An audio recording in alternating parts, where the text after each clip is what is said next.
Welcome back to the squash season. It's going to be a little strange this year with COVID, with not so much competition going on, but we still want to make sure your equipment is good to go in your bag. So first thing we're going to look at is the grip. And if your grip, when you take it off, starts looking like that, and it's got multicolored and it's not the white that it once was, time to replace that grip. I put a video out before showing you how to replace the grip, pretty easy to do, but that's the only thing you have in contact with the racket. So really important to keep those grips clean and not looking like a science experiment that you really wouldn't want to touch. All that sweat, dirt and grime that's festering on there, yeah, definitely want to get those grips clean. Second part is the string, and if you're not someone that breaks strings regularly, obviously it's a little bit less obvious to know when to change your strings. I get asked a lot, now, is this needing to be changed? A good guide is pretty much if you change your strings the amount of times a year that you play a week. So if you play twice a week, get your strings maybe changed every 6 months. If you're someone that plays 3 times a week, maybe get it done a couple of times during the season, 3 times during the year. If you're a very casual player, you play once a month, you can get away with not stringing your racket for a couple of years, but you will find over time they do get soggy. Even if they're just sitting in your locker, the tension does go and the strings do get a bit brittle. So definitely want to think about changing those strings. Racket technology hasn't changed too much in the last 10 years, head size, but if you are playing with the racket a lot and beating it up against the wall and your spatial awareness of trying to beat against the wall isn't too great, then you will find that racket does break down internally and it will lose power over time. But if you're happy with your racket, a good restring can often fix it. So next piece is the eyewear, and you'll be amazed how many times I see people playing with scratched lenses.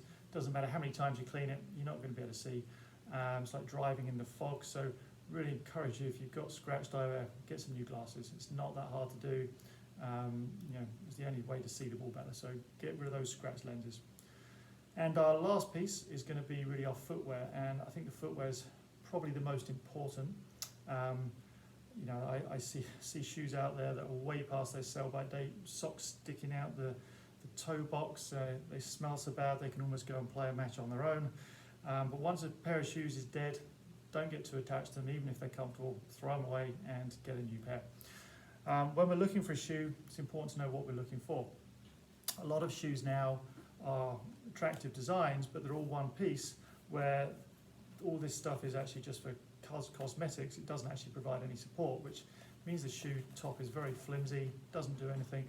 So if you have got a shoe like this, you're going to have to replace them a lot more frequently because they obviously break down. A lot thinner in the sole as well for your cushioning, so while they're lightweight and they might be fun to play in, if you're a heavier player or hard on shoes, I definitely wouldn't recommend something light and flimsy like that. These light shoes also come with soles that are typically just cheap foam soles that, like running shoes and stuff that, there's no cushion, and they really break down and compress very quickly. So what I'm looking for in a shoe, you can tell when the soles are worn out. If you see a new shoe on the right here, you can see the color compared to an older shoe which is now worn out, and you can see it's now smooth, the treads are completely gone, and you're going to start slipping a bit more on the court. This is also a good indication where the cushioning is going to start going, so it won't compress back the same as it used to. So again, this is going to put a lot more shock on your knees, hips, joints. So this shoe from Biosports, the Bioforce X, we have support straps on the side, so this gives you lateral support to stop you rolling.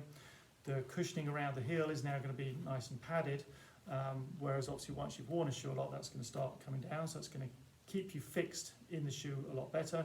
So you're now not going to be getting stress fractures, injuries in the feet from overworking like you would on a more flimsy upper shoe like the other one there. The other thing this shoe comes with is actually a rubber sole. So this gives you a lot more, again, cushioning. It's going to last the test of time a lot better and much better for your joints. If you do have a shoe that doesn't have that rubber sole, has the foam sole, and you want to give yourself more cushioning, you can also go this route, which is a soft sole insole where they have the gel inserts, gives you that spring. Might not make you feel like Michael Jordan, but it's going to give you definitely a bit more cushioning, and this will again really kind of give you that comfort and shock absorption that your knees and joints really need. So they would just go in instead of the sole you've got when you take that one out and insert that one back in.